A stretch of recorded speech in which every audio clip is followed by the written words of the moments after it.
ஒரு வருடத்திற்கு முன்பே பயிற்சிக்கு தோற்றி மருத்துவ பீடத்துக்கு தெரிவாகிய கண்ணத்தொட்டி ஃபாத்திமா ஃபஹ்மா. ஸ்கை தமிழின் செய்தி அறிக்கை. ருவன்வெல்லே கண்ணத்தோட்டியை சேர்ந்த ஃபாத்திமா ஃபஹ்மா என்ற மாணவி ஒரு வருடத்திற்கு முன்பே கல்வி பொதுத்தர உயர்தர பயிற்சிக்கு தோற்றி பல்கலைக்கழகத்திற்கு தெரிவாகியுள்ளார். கேகாலை மாவட்டத்தின் கண்ணத்தோட்டை சுலைமானியா கல்லூரியில் ஆங்கில மொழி மூலம் பயின்று வந்த ஃபஹ்மா அடுத்த வருடமே உயர்தர பயிற்சிக்கு தோற்றியிருக்க வேண்டும். ஆனால் தன்னிடமிருந்த நம்பிக்கை மற்றும் விடாமுயற்சி காரணமாக தனிப்பட்ட பரீட்சார்த்தியாக ஒரு வருடத்திற்கு முன்பே பரீட்சையில் தோற்றினார்.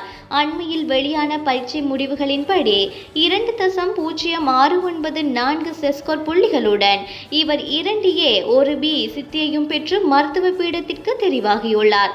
கல்வி பொதுத்தர சாதாரண தர பயிற்சியிலும் இவர் 9A சித்தி பெற்றிருப்பமை குறிப்பிடத்தக்கது. இவர் கண்ணத்தோட்ட அல்லாஹ் ஃபாஹிம் தம்பதிகளின் புதல்வியாவார்.